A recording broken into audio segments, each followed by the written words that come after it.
Il est temps d'ouvrir ensemble une drôle de parenthèse, en compagnie d'un nouvel artiste. Alors, prête drôle de parisienne? Et aujourd'hui, c'est l'inclassable Charlie Niobé qui s'y colle. Une drôle de parenthèse remplie de bonheur, de rire et d'émotion qui vous attend au Comedy Club. Allez, c'est parti, direction le jardin sauvage. Salut Charlie, Salut, ça va? ça va et toi? Ah bah ça va drôlement bien. Ah, ouais, jeu de mots. On est au jardin sauvage, c'est toi qui as choisi le lieu. Oui. Pourquoi? Pourquoi? Parce que c'est un nouveau lieu de stand-up. Et j'ai joué ici en fait, je fais quelques scènes. C'est une scène qui t'a marqué? Oui, beaucoup, parce qu'en fait tu joues et le public est assis à côté. Tu vois, tu vois, donc tous les fauteuils qui sont là, vraiment ça. Ah, c'est pas seulement de la simple Non, déco. non, Il y a les gens des sont juste personnes là-bas. ici, En d'accord. gros, limite en gros quand tu joues, tu dois te retourner pour voir s'ils ont pari, tu vois ça. Ah oui, d'accord. Ils Limite- peuvent s'endormir Non, mais- aussi. Non mais c'est ça en fait, tu peux te retourner, tu peux dire excuse-moi, je vous dérange pas. Non, non, allez-y, continue. Donc, Ah, ça, c'est en fait. dingue. Ah oui, mais en même temps, c'est hyper formateur. Parce qu'il faut ça. capter l'intention. Quand tu fais du stand-up, t'es obligé en fait. Ouais. Il nous faut des lieux comme ça parce que on va dire c'est une salle de muscu pour nous. Ah, la salle de muscu, l'endroit où les pectoraux de l'humour prennent forme. Et comme on dit, après l'effort, le réconfort. En tout cas, le résultat est à la hauteur. Un spectacle drôlement classe. Et d'ailleurs, notre drôle de parisienne a quelques questions drôlement inclassables à te poser. Donc première question, on rentre dans le bain.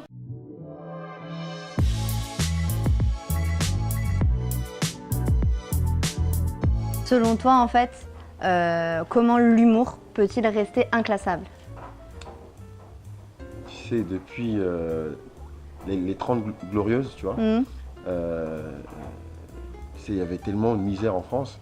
Et les gens savaient pas quoi faire, tu vois. Il y avait des gens, des fois, les gens savaient pas quoi faire. Il y avait des chômages, il y avait à l'époque en plus. il y avait la pauvreté. Il y avait la pauvreté à fond, quoi. Mm. Tu vois, c'était vraiment une misère à l'époque. Et il y avait justement, on parlait du métro. On va dire, mais à l'époque, il n'y avait pas de métro, mais en tout Non. cas, la thématique, on va dire, Oui, ouais. boulot, dodo, tu vois. Ouais, C'était comme ça à l'époque, exactement. tu vois. Ouais, C'était boulot, dodo. Tous Mm. ceux qui travaillaient, Ouais. ils travaillaient dans les mines, tu vois. Ou chevaux, ça marche, hein. Chevaux, boulot, dodo, tu vois. Chevaux, boulot, dodo, ça dépend aussi, pour des riches. Oui, ouais, c'est vrai pour les... Sinon, bah, c'était à pied, Là, c'était à pied, boulot, voilà, dodo. exactement. Il n'y a pas de trottinette électrique à l'époque, c'est dommage. Et du coup, en fait, eux, quand ils rentraient chez eux, ils avaient juste. La seule issue, c'était quoi? C'était l'humour, en fait, tu vois. Ouais, Euh, s'évader. Voilà, ils avaient besoin de ça pour s'évader. Et même les pauvres y allaient, ils avaient besoin de ça. C'est-à-dire que du coup, c'est de là maintenant. En fait, l'humour vient d'une sorte de frustration, en fait. D'accord. De la misère. La misère pousse on va dire, à quelqu'un de pauvre de se dire, tu sais quoi? Pourquoi me suicider? Pourquoi faire le con? Tu sais quoi? Je préfère en rire, en fait, de Ouais. ça. Et tout part de là, en fait, tu vois. Selon toi, est-ce qu'on peut rire de tout sans choquer et sans froisser une personne? Oui, c'est possible. Ouais. On peut rire de tout. Justement, c'est que nous, dans l'humour, c'est ça qu'on ne devrait pas, justement. Un humoriste ne devrait pas avoir de frontières, en fait, tu vois. On ne devrait pas avoir de limites parce que l'humour, justement, à la base, tu dois toucher à tout. Ouais. Et à tous les sujets. Il y a peut-être quelques blagues qui me feront pas rire, tu vois. Bien sûr. Mais je respecte, tu vois. Mm. Mais là, il y a des blagues que je trouverais un petit peu déplacées, je dirais ok, c'est pas cool, c'est mal vendu, ou peut-être voilà, tu dis le mec, il abuse, tu vois. Par exemple, Michel Leb, quand il faisait les Noirs à l'époque, il me faisait passer, je sais même pas, c'était du n'importe quoi ce qu'il faisait, tu vois. Ouais, non, c'est vrai. C'est pas du tout drôle. Et donc toi, Et, dans ta construction de ton spectacle, il n'y a aucune limite. Il n'y a aucune limite, aucune limite. Les négos se sont radicalisés. Hein.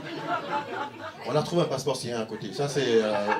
Les mégots, oui, ils proviennent de Barbès. Hein. Ça, c'est. Moi, je peux vanner que ce soit le juif, le musulman, le catholique, l'athée. Alors ça, j'ai pas de filtre. Pour ça. T'as pas de filtre, surtout que tu vannes ta propre famille à un moment donné hier Ouais, dans mais, ton si, spectacle. on va en parler. Faut en parler, tu vannes ta mère. Et je voudrais savoir jusqu'où ta mère serait prête à t'applaudir. Qui est gilet jaune dans la salle par applaudissement? Oula. J'ai vu, il y a une tentative d'applaudissement. mais ils sont là les CRS ou pas? C'est quoi le... Ils vont pas te taper, ils sont pas là, ok? Elle t'applaudirait jusqu'à... Ouais, jusqu'au bout. Mais là, Jusqu'au bout. mais hier, elle m'a envoyé un message qu'elle ne m'a jamais envoyé depuis que je fais du one man show depuis 6 ans. Ouais. Elle m'a envoyé, elle m'a dit mon fils, tu étais formidable. Ah. Et ça Ça a donné les frissons. ça n'a pas de prix. Franchement, Ah, ça n'a pas de prix. mais d'habitude, elle m'envoie, elle me dit c'était bien. Allez hop, bonne semaine. Et là, hier, elle m'a dit formidable. Elle a eu peut-être les frissons hier. Ah, hier, elle a dû passer une très bonne soirée. Le spectacle que j'ai joué hier, j'ai encore D'ailleurs, rajouté, oui. j'ai rajouté pas mal de vannes. En fait, Alors, et par rapport à ce qui s'est passé hier, ça t'a inspiré de nouvelles vannes, c'est ça? Non, pas forcément. Non, pas forcément. non. D'accord. Non, juste en fait que je. T'aimes bien à chaque fois j'aime bien renouveler, à chaque fois renouveler, en fait. apporter quelque chose de nouveau. Exactement, D'accord. exactement. Et j'aime bien à chaque fois apporter quelque chose de nouveau. J'ai par exemple Rachel qui produit Oui. mon spectacle. Elle, à la base, il y a des vannes hier qu'elle m'a dit, mais je savais pas, je connaissais pas. Je connaissais pas ces vannes-là, je connaissais pas. C'est normal parce que Elles te sont venues peut-être 10 minutes avant, c'est ça? Même pas. C'est que moi, chaque semaine, on va dire, j'essaye de ramener quelque chose de nouveau. J'essaie d'enlever, j'essaie de rajouter, j'essaie de... Et tu te bases par rapport à quoi? En fait, Ça vient comme ça? ça vient comme ça en fait. Ça vient comme ça. Des D'accord. fois, je réfléchis beaucoup et c'est pourquoi d'ailleurs je dors mal. Non, c'est pas bon Ah ça, ouais. je te jure. Ah ouais? je dors pas bien. Ah mince. Et parce que je réfléchis tout le temps. Je me réveille. T'as toujours des idées, donc en fait tes J'ai trop idées d'idées dans ma t'empêchent tête. de Mais dormir. Trop d'idées, exactement. D'accord. Trop d'idées. Et du C'est coup, drôlement inclassable, ça, dis donc. c'est vraiment inclassable. Tu nous révèles dans ce spectacle que tu as été plusieurs fois recalé des boîtes de nuit. Non, mais rien qu'en parler là, ça me fait mal. Non, mais ouais, ah ouais? Ouais. Ah, j'ai pas de mouchoir par contre. Non, mais Non, mais ça va Je plus te saigne. faire mal parce que je voudrais savoir l'excuse la plus drôle qu'on t'a donnée pour te recaler en boîte de nuit. Un mec m'avait dit, le videur m'avait sorti, il m'a dit désolé mais c'est une soirée habituée, tu vois. Une Et, soirée habituée? Habituée, oui. Voilà. D'accord. J'ai dit ok. J'ai regardé, je me suis dit, C'est-à-dire, il y a des fidèles, quoi. Non, il m'a dit ouais, c'est une habituée, d'accord. Je dis mais du coup, ok. Et je te promets que j'ai vu des Japonais rentrer qui ne parlaient pas du tout français. Ils étaient avec des pantacours et se rentraient En mode touriste, en mode vraiment. touriste avec un chien. Non. C'est-à-dire que même le chien m'a regardé, il a fait oh, chaud. Quoi. Je suis arrivé en boîte de nuit, j'avais acheté une nouvelle veste. Le videur m'a dit stop, tu ne rentres pas. J'ai dit frérot, écoute-moi bien. Moi, dans ma tête, je voyais le chien en train de danser.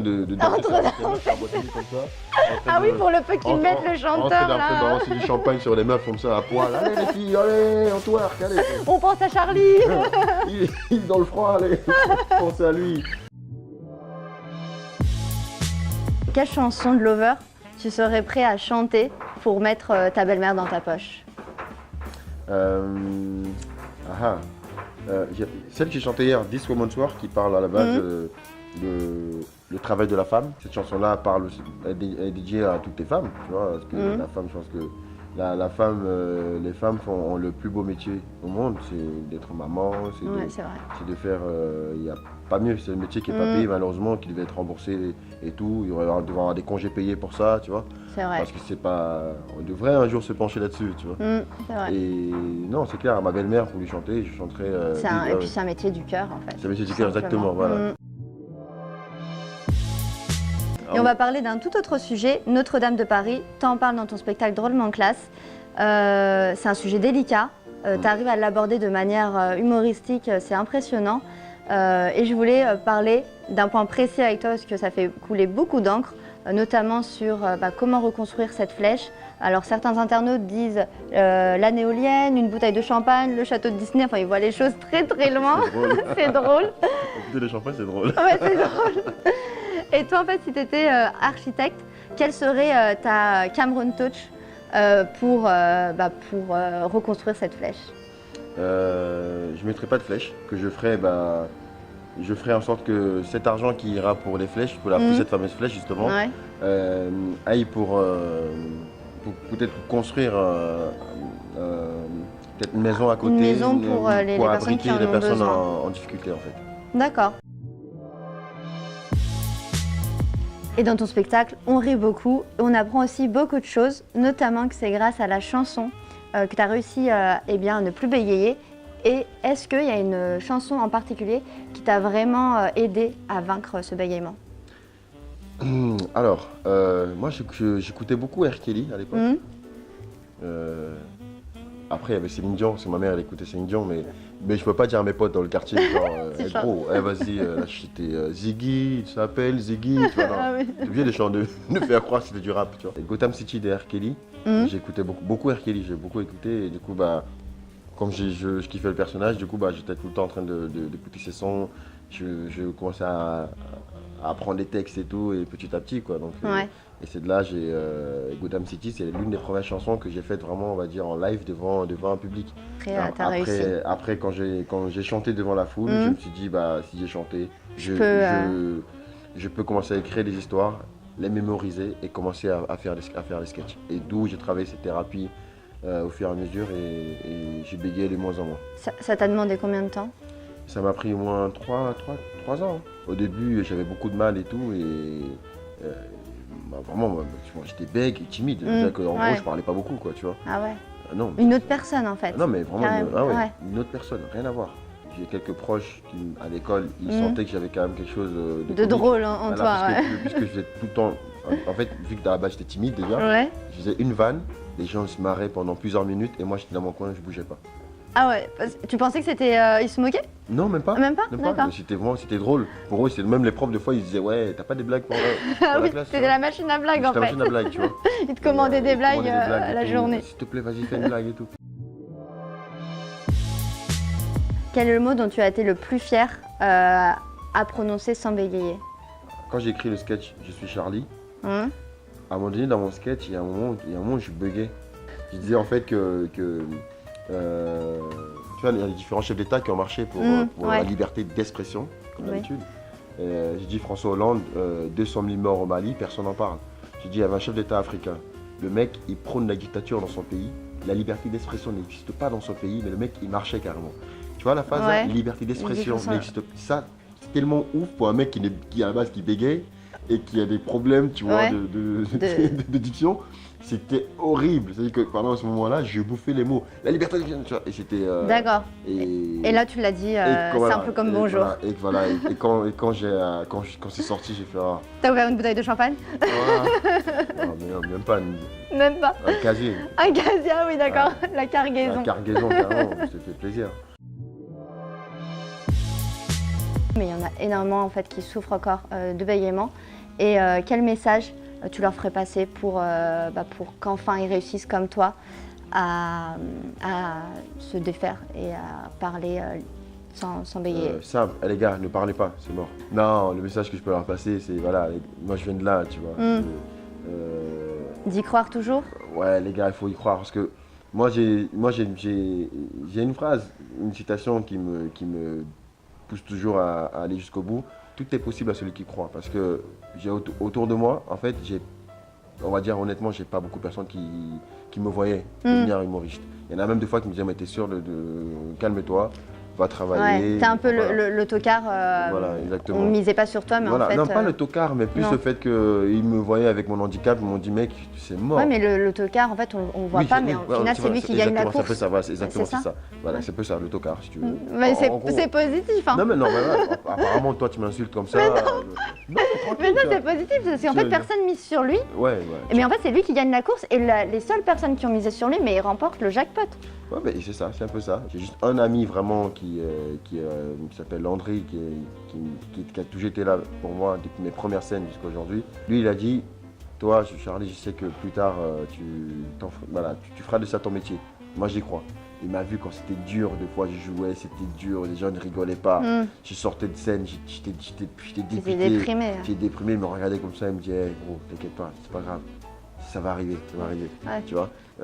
Voilà, le message que je souhaite passer, c'est que il ne faut surtout pas écouter les gens. C'est vrai. Vraiment, surtout pas écouter les gens parce que on a toujours des gens autour de nous qui nous diront toujours mais non, tu ne pourras jamais y arriver. Et tu as même des gens qui vont même te tenir la main, te tirer vraiment vers le bas.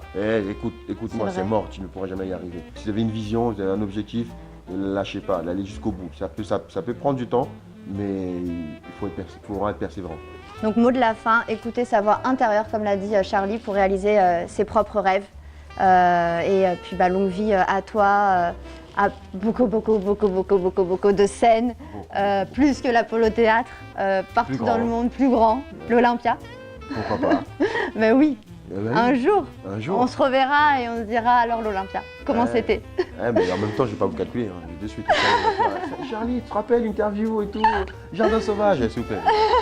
Sécurité, s'il vous plaît. Je ne connais pas ces gens-là, s'il vous plaît. Il va arriver. Je suis maladroit. Ah, je te connais, toi, tiens. Je suis maladroit. Je me souviens de toi, Mais toi, tu verses du café sur lui. tu as fini à l'eau. On te retrouve tous les samedis soirs à l'Apollo Théâtre à 21h30. Donc si vous avez envie de le découvrir encore plus, de rigoler et d'en apprendre sur toi et sur tout ton humour, eh bien rendez-vous tous les samedis soirs à l'Apollo Théâtre à 21h30 pour son spectacle Drôlement Classe. Merci Charlie. Merci à toi. Alors, pour nos drôles de Parisiens et nos drôles de Parisiennes, vous avez jusqu'au 24 mai prochain pour aller découvrir l'inclassable Charlie Niobé et son spectacle Drôlement Classe. D'ailleurs, rendez-vous sur les Facebook et les Instagram de Drôles de Parisiennes et de Charlie Niobé pour tenter de remporter 2 invitations. En attendant, avant de découvrir le jeu des prénoms les plus surprenants, voici un bonus inclassable, le pas de danse que Charlie proposerait aux vigiles pour éviter d'être recalé en boîte de nuit. Bah nickel. Ouais.